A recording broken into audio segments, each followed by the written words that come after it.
नमस्कार, मैं अजय प्रताप। आप देख रहे हैं न्यूज़ ऑफ फतेहपुर। आइए रुक करते हैं खबरों की ओर। उत्तराखंड के पूर्व मुख्यमंत्री रमेश पोखरियाल निशंक ने विरोधियों पर बड़ा हमला बोला। उन्होंने कहा कि विपक्ष भानुमति के कुनबे की तरह है, कहीं का ईंट कहीं का रोड़ा। विपक्ष के पास देश को नई दिशा देने की क्षमता नहीं बची है। साथ ही उन्होंने कहा कि विपक्ष जितना एकजुट होगा, हमारी क्षमता उतनी बढ़ेगी। आने वाले लोकसभा चुनाव में देश की जनता मोदी जी को तीसरी बार प्रधानमंत्री बनाने का मन बना चुकी है। वहीं उन्होंने विदेश में राहुल गांधी के देश के खिलाफ दिए गए बयानों पर भी बड़ा हमला किया। उन्होंने कहा कि राहुल गांधी विदेश में जाकर देश के खिलाफ बोलते हैं, उसी का नतीजा है कि लोग राहुल गांधी को नकार चुके हैं। वहीं नई संसद के उद्घाटन के मौके पर विपक्ष के विरोध पर उन्होंने कहा कि देश गुलामी के पद चिन्हों को उखाड़कर आगे बढ़ रहा है और कुछ लोग इसमें भी राजनीति कर रहे हैं, जबकि हर मामले में राजनीति नहीं होनी चाहिए। पीएम मोदी के 9 साल के कार्यकाल को उन्होंने देश के लिए स्वर्णिम युग बताया। उन्होंने बताया कि प्रधानमंत्री के 9 सालों में जितना काम किया है, उससे विदेश में देश का मान बढ़ रहा है। किसान पंचायत लगातार विरोध कर रहे हैं, कार्रवाई की मांग कर रहे हैं। मुकदमा दर्ज हो गया है, अब तक गिरफ्तारी नहीं की। क्या कहेंगे? जो जांच का विषय है, उसकी मैं क्या टिप्पणी कर सकता हूँ। जो जांच है वो जांच बताए कि क्या है। लेकिन हर चीज को राजनीति से जोड़ना ठीक नहीं है। और उसमें कूद जाती है कांग्रेस, उसमें कूद जाती है आप तो किसान यूनियन, कभी कुछ मतलब हर जगह कहीं भी हो जाए माँ को। तो आप अपनी राजनीति करें, आपके राजनीति के तो सिद्धांत मानक नीचे समझ में आता है। तो इस देश में अभी संसद का उद्घाटन होना था। तो देश अपनी आज़ादी के 75 वर्ष अमृत महोत्सव मना रहा है। ये जो गुलामी के चिन्हों को उखाड़ करके फेंकना चाहिए हमको। जब देश स्वाधीन हो गया, देश की संसद, नई संसद देश को मिल रही है, तो जहाँ सबको गौरव महसूस होना चाहिए, उसमें भी राजनीति छोटी छोटी बातों में तो लोगों की समझ में आ गया कि ये कितने हल्के मन के लोग हैं, इनका क्या विजन है, देश को कोई दिशा दे नहीं सकते।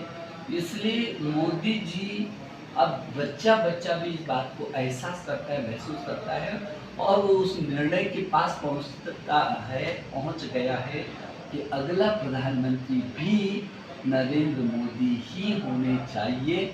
इसलिए ये जितने भी इकट्ठा होंगे इनका कोई फर्क नहीं पड़ता। सर, राहुल गांधी लगा कितनी दिक्कत आ सकती है? नहीं, ये इस बात का प्रमाण है कि भारतीय जनता पार्टी की कितनी ताकत बढ़ रही है कि सारा विपक्ष इकट्ठा हो रहा है।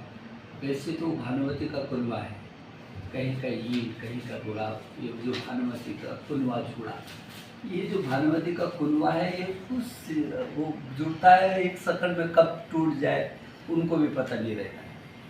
लेकिन इसको मानना पड़ेगा कि देश के अंदर भारतीय जनता पार्टी की बहुत ताकत बढ़ी है और भारतीय जनता पार्टी दुनिया की सबसे बड़ी पार्टी के रूप में है।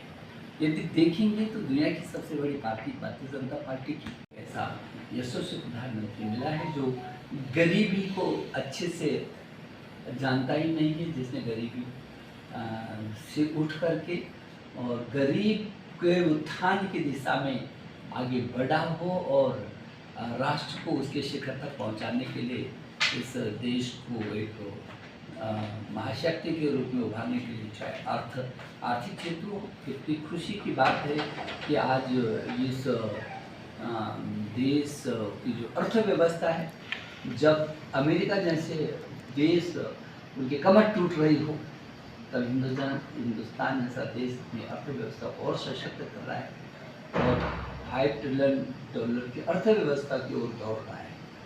अभी भी हम पहले 3, 4, 5 लोगों में पूरी दुनिया के अपने को स्थापित करते हैं, छोटी बात नहीं है। लेकिन 2013 से 13-14 से पहले का हिंदुस्तान को देखेंगे और आज के हिंदुस्तान को देखेंगे, ज़मीन और आसमान का अंतर आता है। आप जहाँ मैं बैठा हूँ, ये जो फतेहपुर को आप देखेंगे, मैं उधर से आ रहा हूँ, बांदा से आ रहा हूँ, मैं कौसामी से आ रहा हूँ। आप देखिए कि तब क्या था, आज क्या है। और इस क्षेत्र में तो पलायन हो रहा था, कुछ विकास ऐसा लगता था। अब बहुत तेजी से विकास हो रहा है। आपके मेडिकल कॉलेज बन रहे हैं, कितने एम्स बने हैं, IITs देश के अंदर बढ़ी हैं और अवस्थापना का जाल फैला है। और चाहे हवाई चप्पल पहनने वाला हवाई जहाज की यात्रा करने का उसका सपना पूरा हो रहा हो, और चाहे जो नई ट्रेन एक्सप्रेस वे के रूप में, चाहे वो सड़क हो चाहे ट्रेन हो, किस रूप में देश ने एक नया आयाम स्थापित किया है। तो मोदी जी ने बहुत कम समय में बहुत कुछ किया है और उसी को लेकर पूरा देश उत्सुक है। ये जो आप कह रहे हैं कि बहुत सारे लोग सब इकट्ठा हो रहे हैं, उनकी मजबूरी है, होना भी चाहिए इकट्ठा। अरे वो तो, लेकिन वो तो बेचारे इकट्ठा भी नहीं हो पाते, नहीं हो पा रहे। ना कहाँ होते हो, इकट्ठा होंगे तो हमारी ताकत और बढ़ेगी। वो जब इकट्ठा होते हैं तो हमको और ताकत के साथ खड़े होना, क्योंकि इस बात हम जानते हैं कि हमको 51% एक देश में वोट लेना ही लेना है, क्योंकि सब इकट्ठा होकर एक जगह खड़े होंगे।